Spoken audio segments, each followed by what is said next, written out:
Hey, how's everybody doing? Josh here, Tech, and the ASUS Zenbook series has gone through so many iterations that it can get quite confusing which one to pick. And although most do come attached with a hefty price tag, some of them don't have to cost you an arm and a leg. Today we're going to be checking out the new ASUS Zenbook 14 UX425E, not to be confused with the ultralight UX431, nor its more souped-up cousin, the UX435, which can be easily distinguished by its unique display found on the trackpad. Now, although this particular model does lack the fancy secondary screen, this compact ultrabook is still powered by Intel's latest 11th Gen i5 processor, has improved integrated graphics, and comes with 16GB of RAM with a 512GB SSD. But are these specs going to be enough to keep up with your day-to-day use? Well, if you're already set on purchasing a new laptop for work, keep watching as this could be the one for you.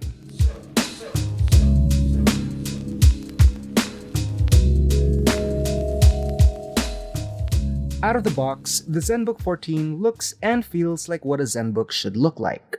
Slim body, portable form factor, and is easy to carry around. Now, the unit that we're going to be looking at is in the pine gray color variant, which is the only version available locally here in the Philippines. So if you're looking for a white finish, well, you're not going to get that here. Alongside the laptop includes a couple of USB adapters and a carrying sleeve sporting a combination of leather and fabric. The minimalist aesthetic is something that we can always appreciate from the Zenbook lineup. The chassis is made out of aluminum, and while the ASUS logo on the back panel is located off-center, the signature spun metal design still manages to draw eyes directly to it, even at first glance. Moving towards the front of the laptop, there's nothing much to see here. There aren't any lights or buttons, and neither is there a place for your finger to open up the lid. But it's kind of nice how the edges do contour in such a way that they're still easy to open even with just one finger. It also measures just 0.55 inches or 13.9mm thick and weighs just 2.49 pounds or 1.17 kilograms, making for a very compact and light ultrabook. Over at the left side, you get a space for a full-sized HDMI slot, 2 Thunderbolt 4 USB-C ports, and an LED charging indicator that lights up a bright orange when charging. While over at the right side is a USB-A port, a micro SD card slot, and a white LED status indicator. The amount of I/O ports on the Zenbook 14 should be enough for the average user. But the lack of a built-in 3.5mm jack is something worth considering if you often use wired headphones. Thankfully, there's a USB-C to 3.5mm dongle included inside the box. ASUS also provides a USB-A to RJ45 dongle should you need to be hardwired to the internet. With everything located on the sides, it leaves a good amount of space for the exhaust grills at the back to dissipate as much heat as they can. At the same time, the ergo lift hinge gives the rear end a slight elevation, which should help circulate the air a bit better. Checking out the flip side, removing all the screws at the bottom will reveal the insides of the Zenbook 14. Now, unfortunately, the RAM is indeed soldered onto the board, but that shouldn't be a problem since we do have 16GB on here, which should be more than enough. The rest of the things you'll find here is of course the battery on top, the CPU cooling fan at the lower right, and of course our SSD storage on the left. What's good is that the M.2 SSD slot seems to be accessible by removing these 2 screws on each side, but we're going to be stopping here since this isn't a teardown video anyway. The inside of the laptop has a nice and premium feel to it, with the deck made out of aluminum just like its chassis. This one feels a little bit matte in texture, as opposed to the exterior that uses a glossier finish.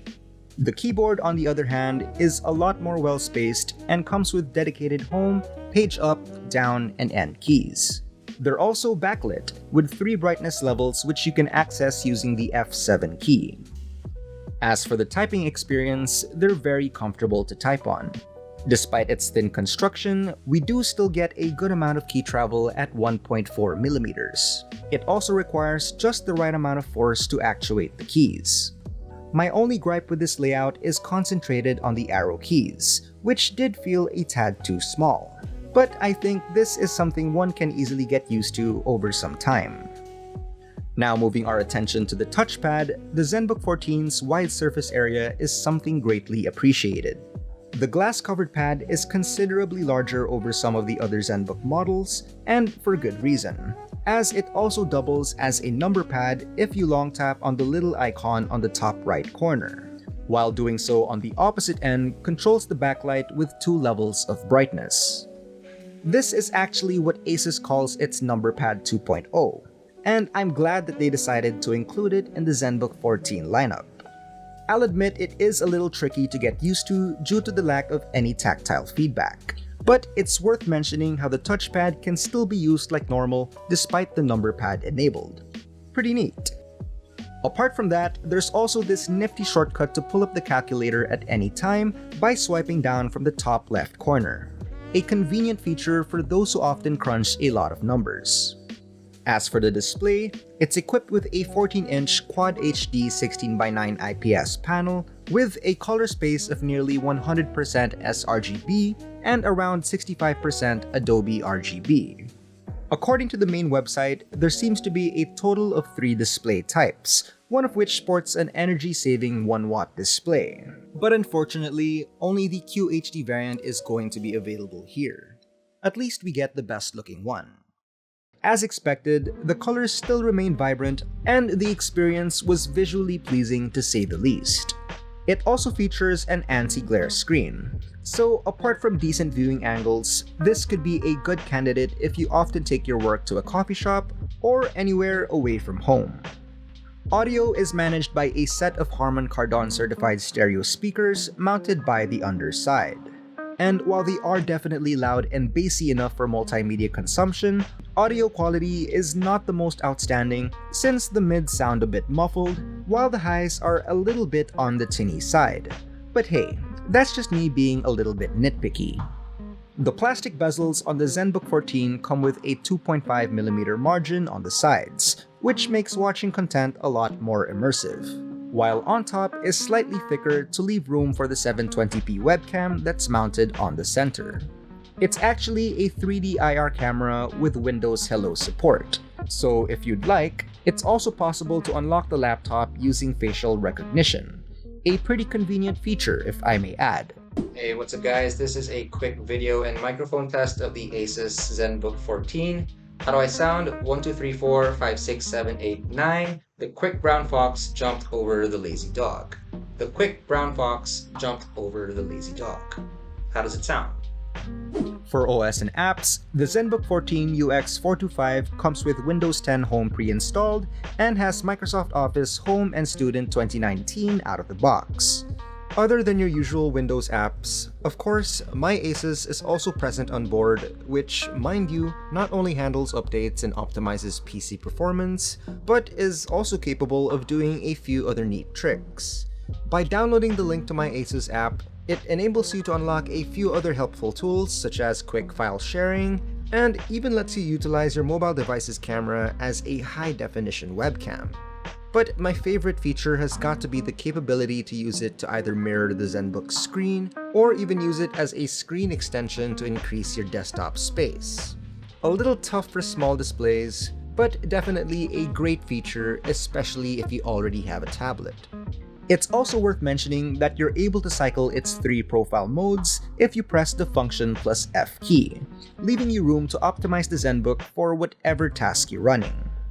Upon our boot up tests, it took around 11 seconds before being able to fully reach the Windows screen, which is not as blazing fast as other Ultrabooks out there, but is still pretty quick if I'm speaking in a more realistic sense.